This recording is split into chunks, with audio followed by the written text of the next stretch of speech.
Wamaimu enya mahudo so nsema yeboaboa no anya yede ba beso mo na me no kasa de chama wontumi akasa chama wontumi atere de ntia MPP amanyoko no antimi enya more vote amfa ma emrasebedwafo wasante mantem yasi wase die nti ana siye gara mapen na da kwa kufuaro nso no mutuo aka nsampi noa na ensampen na da kwa kufuaro aka fa na mamu a ebekoso ofimpin na duenu ba kon no afei yesi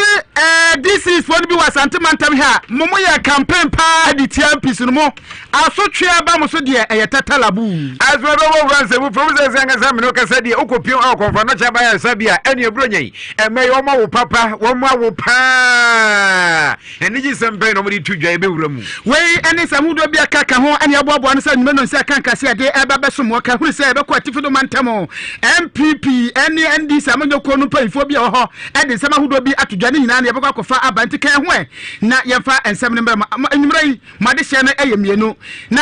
awuku dentembo ene medimi ne abema obi dehye ofuri amanfo afejibre ne hye ensem na se azo me sensem me hye sere figana mapan na ado dankwa akofo ado akache umse bra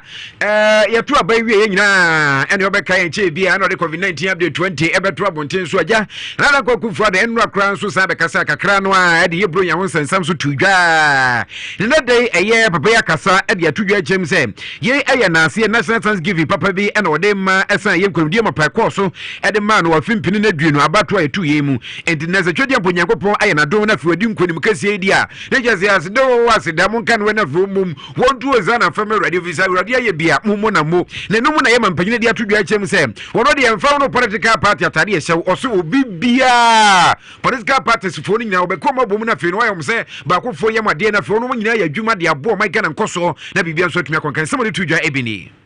I want to thank the people of Ghana for maintaining their confidence in our leadership of the nation, especially the over 6.7 million people who voted for me. But in singling them out, I also want to assure the 6.2 million who did not vote for me that I will have their interests at heart and in mind in all that I do. I want to thank the clergy who participated in today's ceremony and for the clergy who over the last 4 years continue to pray for the peace of our nation and for the success of our government. I want to thank the national, regional, constituency, polling station executives, volunteers, sympathizers, all members of our party who have worked so tirelessly for this picture.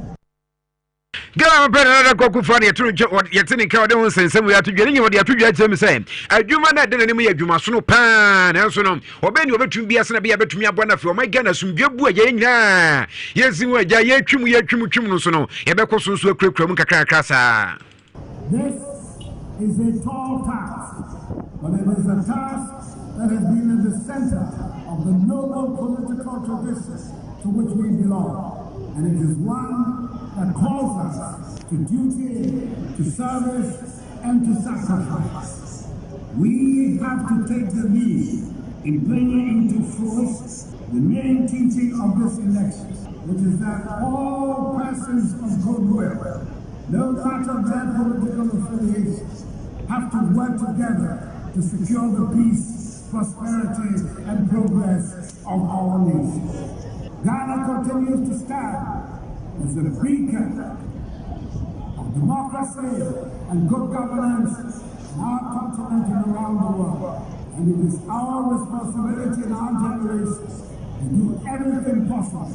to maintain this standing. For my part, I will do whatever I can and spare no effort to ensure that the institutions of our republic and our democratic engagement are not disturbed and are continued in full force and effect for the welfare and the benefit of the people of Ghana. Adu prema adu me pentama adu Harry Ghana mampen na ado dankwa akufo ado ne enitie no yanto asam no so emfa ema unim se ya babeto abanu no asante mantam adwamtani di ma MPP amanyoko no eyo nuamfo benadantwe bo si akochama wontumi ede beto dwa se agenda 4747 nte ede yam ene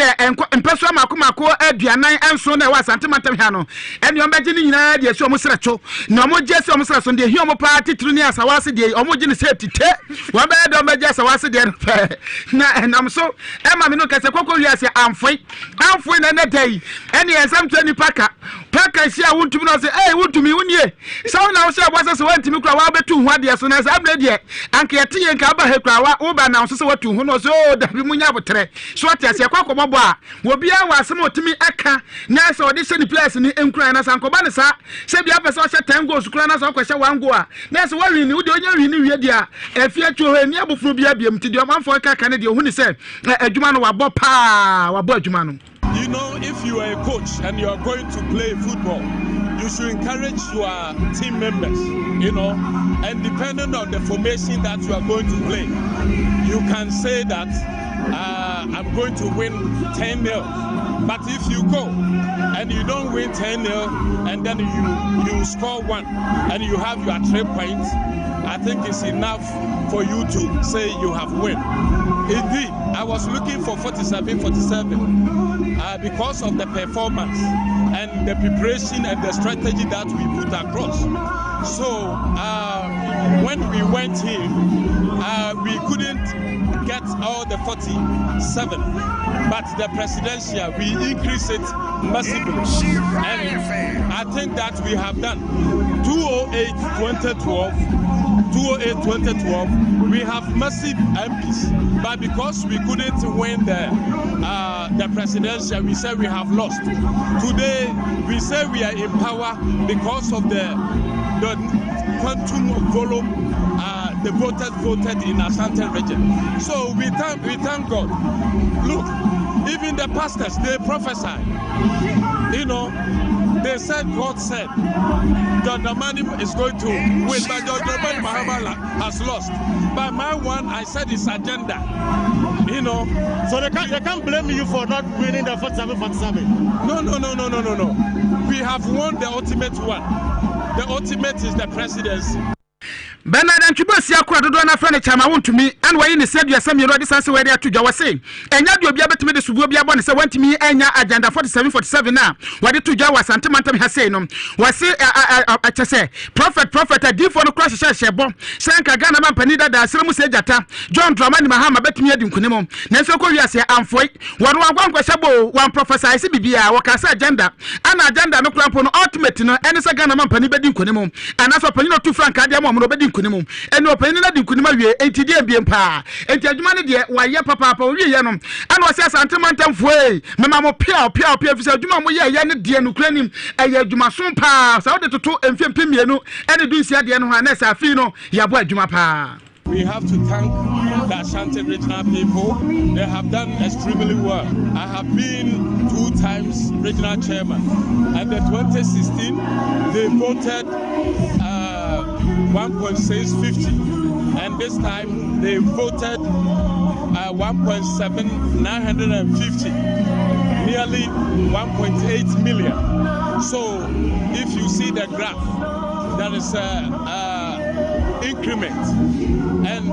Ashanti region also cancelled 10 regions at the moment. Apart from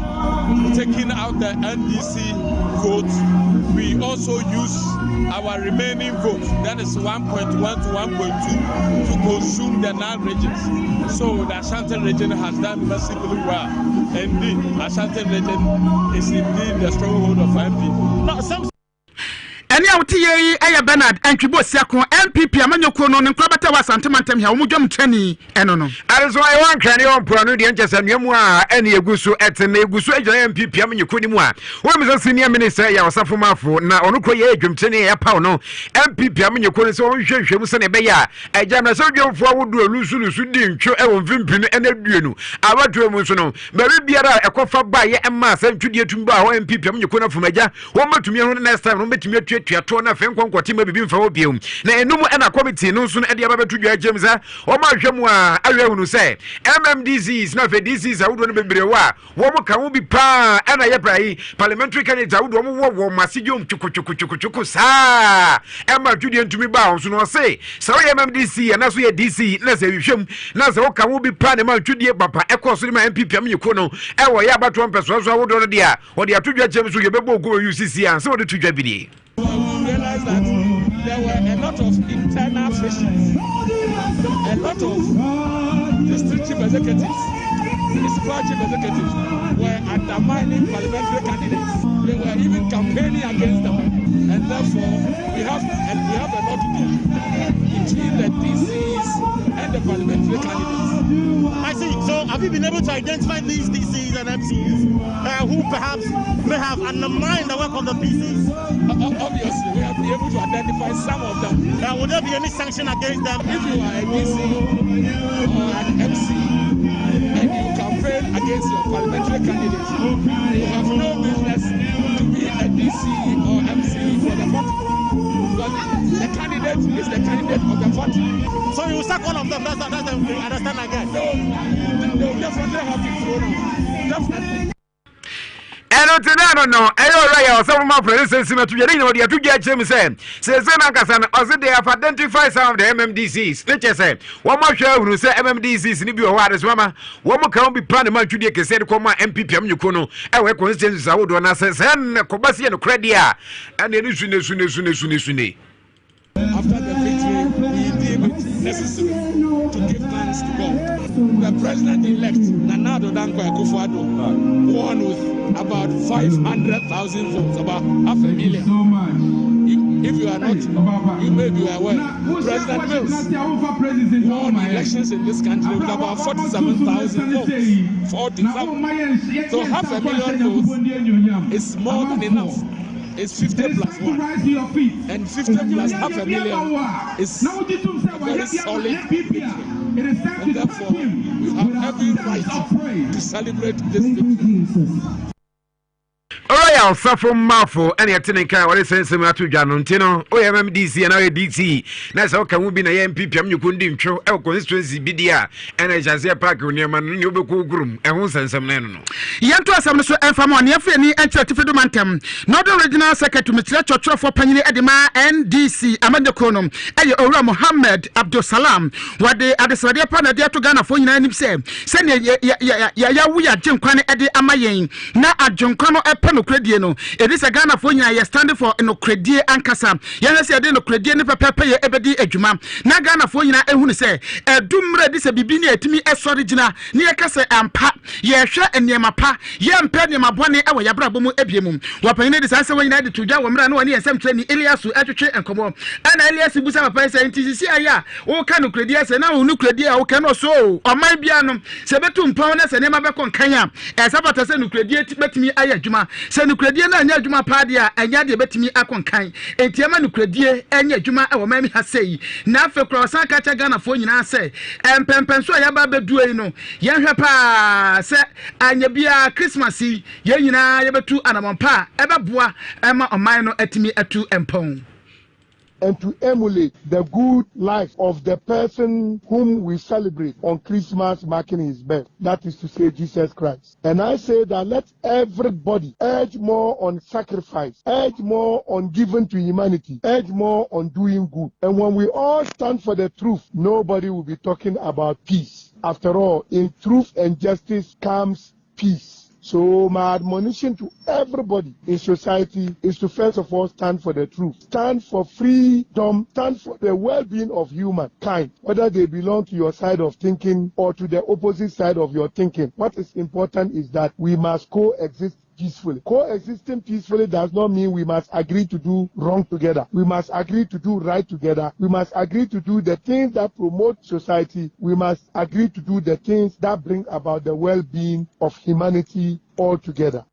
Church for Payne de Ma and this Amanyo Kono, a what if you don't Ora Mohammed Abdul Salam, that is some way at 2 Edgar. I was so good, Boyamua, I was a Boya, the Drusa, the Angus be very, very special and very, very colorful. And Untina Kobasana, and the Asupitis, I would do it to me, Corporation and Yemisi Fairco, as simple, yes, Christo, I would done here 25th December. Sana, yes, if I call and Crawford, we any Jeben, nobody so many films and some. Now, afraid the Ansu and try to see a Bonaco PM, our Confonocha by Sabia, Ebo Rumba, be any, I won't some equation, Prince appear any Bora home. Now, our branches empty and so church and Yamahampes, I would do my 1 hour 25th, no, nothing 26th, and I will for be 2 judges, oh, woman near Japan, I will for be chair, a dimpa of the Amoma, I was same. Oh, no,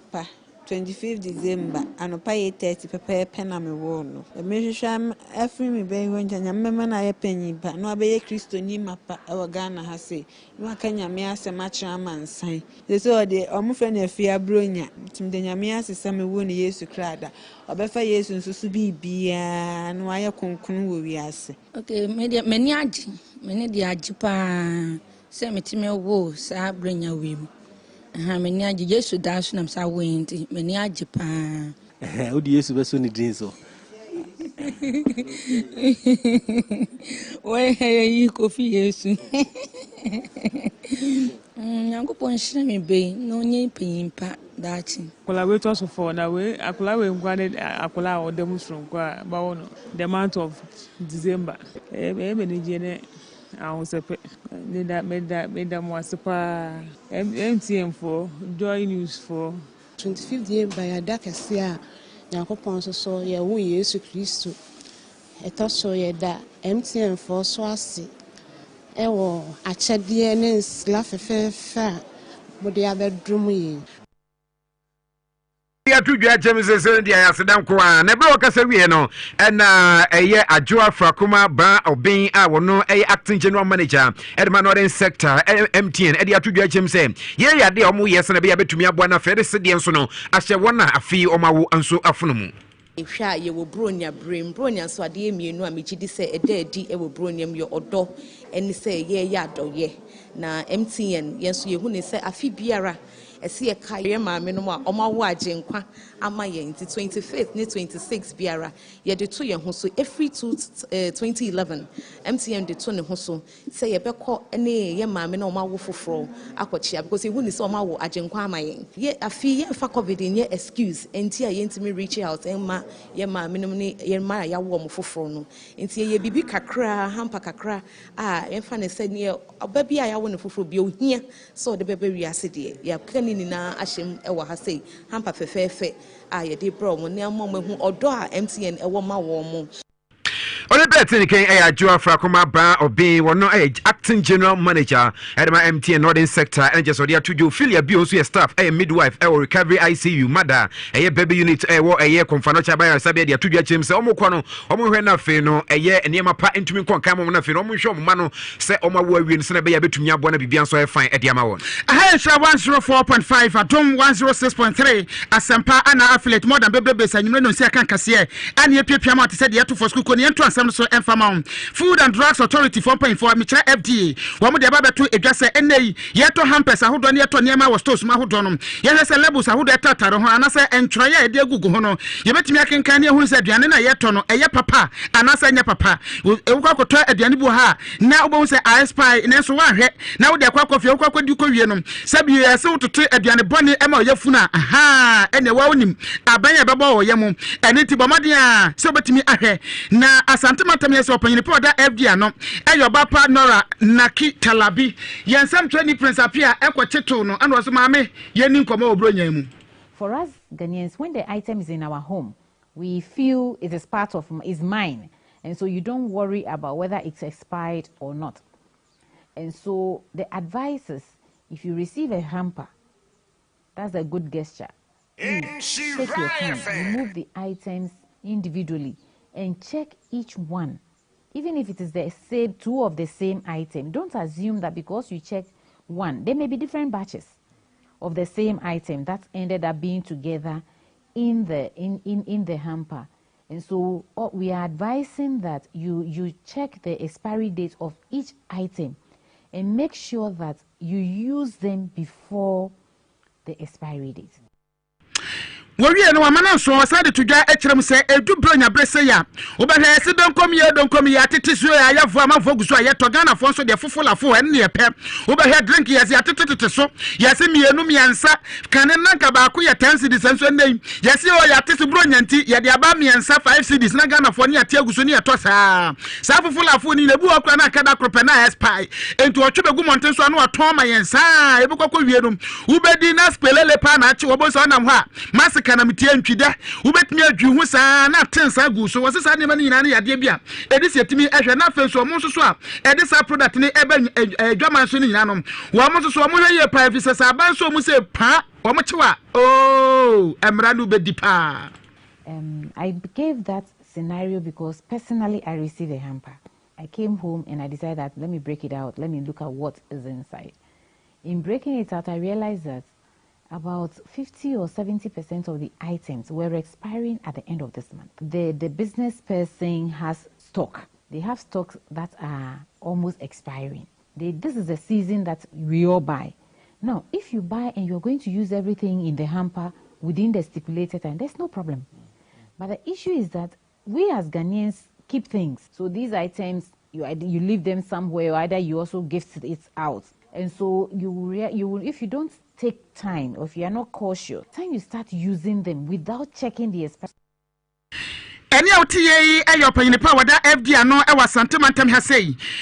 obapa Nora Nakita Labina de sansen way etu eja as I am to us now see FD mu de ne chese enema bebre no mo hwe so fa nro na fa nuane na sefo ne bebre no a eno mani ekum wo mo hwe se na be ya mira no bia no so no ye be no e be di aduane pa na fa ya no mru pa na bibia so tumi akwankan na enama no so bi ama Dr. Solomon Apiaku bia wono eda eye panyika se oda Solak Biochemist Limited ano e de atudwa chem so besre ese ye kan na ebidure na nanom sha ase nye ne no mpoya abofra e sha ase no mu kukomu a ama pomde mapakọ so de ma won ne mpokra de on de afa ba fukwan so mo hwese ne be ye betumi aboa na afa pomde mapa ye nya fi ebidure so no bibia betumi akonkan e de ama o my Ghana ento wajaze ye nyina fa hunyimu bi eno mpokra betumi aboa ama nyuma bebre so abo my Ghana me nsem no tudwa ebini so herbal medicine to develop our country because you nim herbs no ha nim die no so ha enti nyina ekaboma ebetima mayenya more foreign exchange na reduce unemployment abete men youth no so am adwuma esan say ye dey e value added chain some your farmers are more cultivated these herbs your more harvest at their brain and ye so ye process it's a Ghana as a country ye ko yanim na ye nyagidie we and ye yanim a ebeboa masebe enwuma enso ba na me san encourage Ghana for nyina say the way almost ahotoso orthodox medicine as in abofudromo no sa na so munya wo bibidrono say no is the old scientific methods na enuano mo ya abofudrono na pharmaceuticals for no use no the same methods and protocols no and I see ye adopt ya ye use so bibidrono. Chief Executive Officer Oda Solak Biochemist Limited and Dr. Solomon Apiaku be no the sense we tudwa Ebra International Network for Agri Career and Food Security and the Trade African International Connected Force na International Labour Development Agency ekabomu a wodi abaso wodi akase pa e man say best eba concentrate in Ghana no wodi nsam kakra atudwa e wasade ne ho na omushi in crime in form of awards say bit ma motivating and yet my more now she category meme the normal no the best herbal concentrate the case herbal concentrate simply means herbal extractions I won't say titi no na sebe obi enum edro akukumu no wahye da bi obonom saa ansana ebia ne what over a period of time by a case concentrate simply means yes extract active ingredient na wo herbs nim no ejina ademu na active ingredient wo mu na akosoro edin so be no bebrebe ansana wo ho ato no onum kakra bia na ho ato na saa award na ede ma Solak Biochemist so I'm going to take you about 2 to 10 years about 10 years and my survey and no ni person Chief Executive Officer Edma Solak Biochemist Limited Dr. Solomon Apiaku and the sense we atujan na ade power dwaso enema power hapa papa if you say dependable herbal home for paying for edi no papa bi abedwaso mesawa ohia adom malakio ne bi adom malakio etu etiri dia semesrawa se bi wa dokote logwazi wuntimi ne di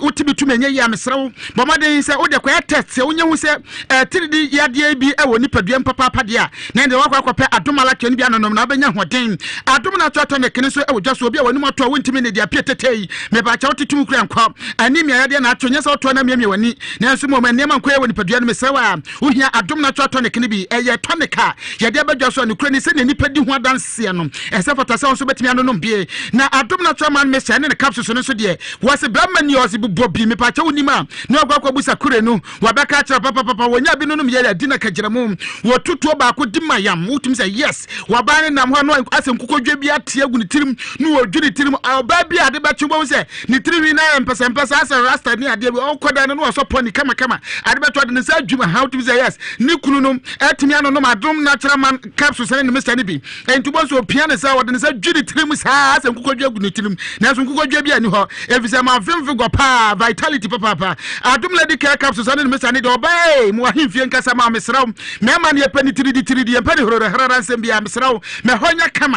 kama pa mane nya mame kwadi bisa da bi yempane sa siesia ahimfie ho ne hotime tia bonse yanso ya ba ha ne atutu tatai me pa cha fra wa 0242 223555 0242 223555 ne no twetwe komo na onim se ade ba ko badwa so ennei Ghana fo so mba ko pa ayen chance papa free DBS for ahye mesraw so kokotobia ennei yesi ya ma free roofing ane de emam na so akwakoto chance na ma owie no ya de bodan so ma kwa promotion kase bi si da me ba cha DBS chance so de papa o de bodan so badan mo yunu kama utimi da woni condition kra hotok pekope enso nto megu asum konkron bia da bi da wa mo chance na gidie wo mutinom yesi am fishia porpori aduonu sachimato bia ba ho a ba modan so de ba ma so na be se be ka kire yem na we chance na e bo so am so no ya nyo ka prabampo enkranfo betimi afra wa 0240 844 444 0240 844 444 ana kumase for betimi afra wa 0506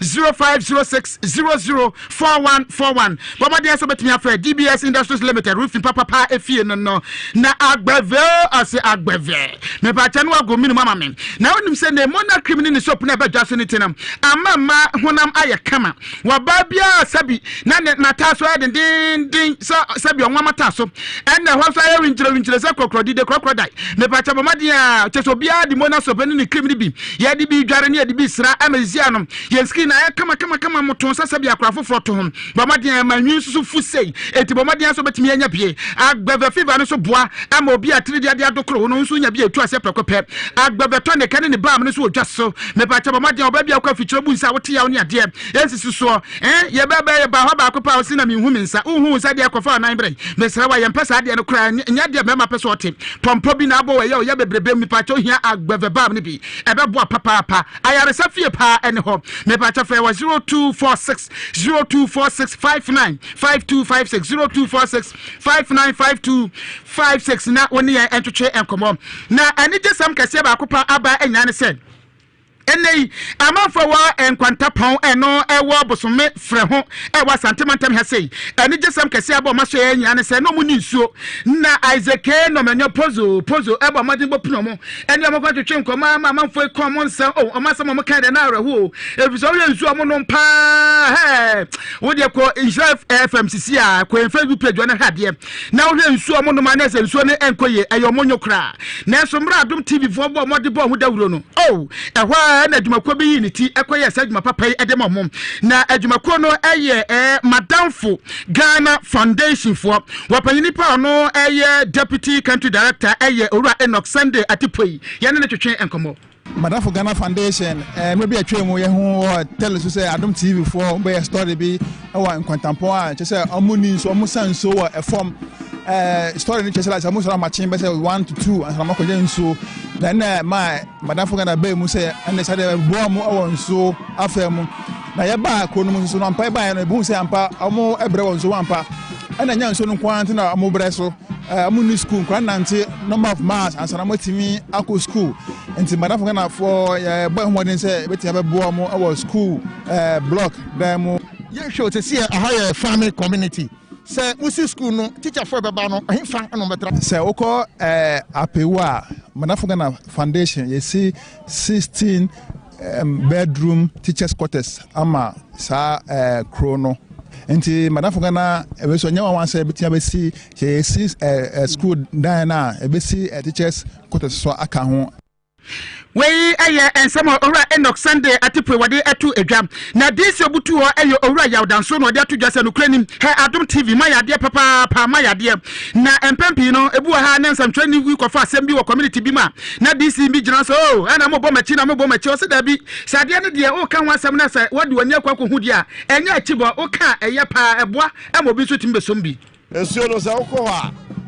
e banka kra obi sa ba ko a bucket ba ko a aso jira 1 hour ansa na foforo aba opesi so ale nyina timire edu dry zizia tena nyame adom na so monye nsu a na ne gisempa Madam for Ghana Foundation yangobo nsra no adwuma ese aban ene assembly timi ye no obeso ya sene ama ya wie pe tena kru no I happy omonye nsu a yiri se ebebo awo ene nema central form the babonten if it's a good thing sir ya na e good nya se dem ka fa ho e papa da bi ade e wo ho ade wani hu no e se wo ka eti nya se mo boy echi se wo ka de eni ho na se ye mo a etimi ya e plus my de Adom TV for my ade owura yawdanso eye DC ema manfo wabosome fra ho wasantematam he na desansen we etu edwa areswama ebutu prumu no amane boy free ye Ghana Journalists Association akacha betodwa chem se woso wanyare ntie empo no achese eye nsentwani Manase Azuri awuni emprempram no kase efa eye na sembi otro ye se eye parliamentary resource no eba bontiwe no ne sembi otro edito ye Facebook na afeni me awuro bebrenu a enam so bi ama eye o receive death threat nature syncrophobia send message so be from be free home na enum na ye Ghana Journalists Association ede to dwa chem say ye omo condemn wo so mo condemn kra e bi senya Manase kra so ntofo bebre ka hu bia wo mo so eje say ye owuo hu nsensem ye bia eche say wo mo ye be yomo free home ena ode to dwa chem say sa na nkrofo ye nipa bi kokum ye ameso ala mpempam no ka say wiemu guzu koso a ye hu ni ti kra de ye hu ni nkon no ento on de won say mo ka nya che say wo de nyina ma Ghana Police Service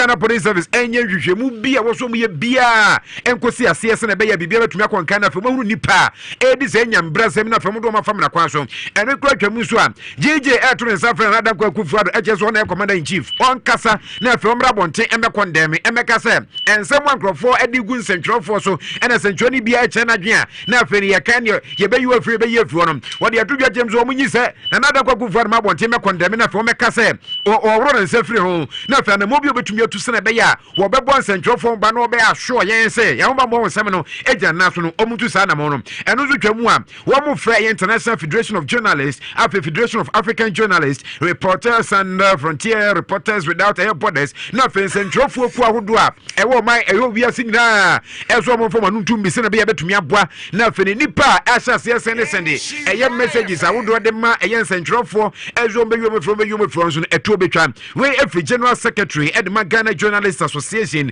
owura kofi ebo an nsase krata we yase a wode ababetudwa ye pagie mu nansa na ye bepagie mu no nukrani edu sabre ya Christmas a amanfo echade na wowura bia okwakohu obi asabio wo ye bubuafo na utimi se wode ne kotodwe atwifo ma cheye papapa wode ko inshare from Facebook page si a na wokoto so a mo hwiri bi de koma no se won tena mu na wo hwe se ne na bubuafo no na ni asia je pa na utimi se yes sanya wo hu ope bibi wa brabo mu no ebia babia wa emu akwakodu no obia ewoni ni diso nipa no ono so de de nsan ko benya sa hwi che na atena mu wonya ye pa na wo ha ni gie wo de tie sound anu wo mekini bi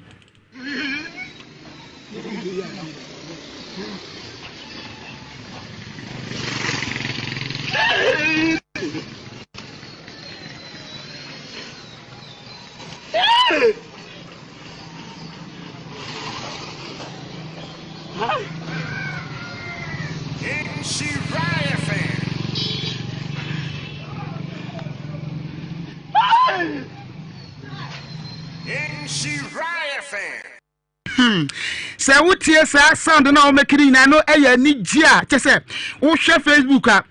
ohun ni onye ne ho ohun di onye ne ho wa wia form di ni kotodwe tu form a che odi chese odi ni tie to papa no so wo tim se nipa no so study na ho na wa chese asemo bibikitua bi o etimi se nipa brabo sema pe enti yemomode se nyina betimi aye bia boa kakra bia wo bia osu ye bi boa eye pa panyini bi ayade ewo dweso ha sei ye kan Nhyira bodo yi wono oni ochese oyobi a webubuafo a wotefo ma woni bi o wonim de waye wono ankasa abomode opamade ana wapam enkura maako be ya aduo twentade so ono nso de ono nso betimi aye aboa no nyamisha no pa kakra bia wo bia no nso betimi aye bia aboa obi afimu ansane yako 2021 na ukuda nchambo enimidi minimini abema obi desie ofori amanfo ye pejie mu amadwumadi akani na atoatoso bomaden se onyu afide ni emfria adom obetimi etie programs ahodo ma hyehye so no bi kama oba Nhyira nso so a dwumadi ahodo pina na ekoso ha ene so betimi etie bie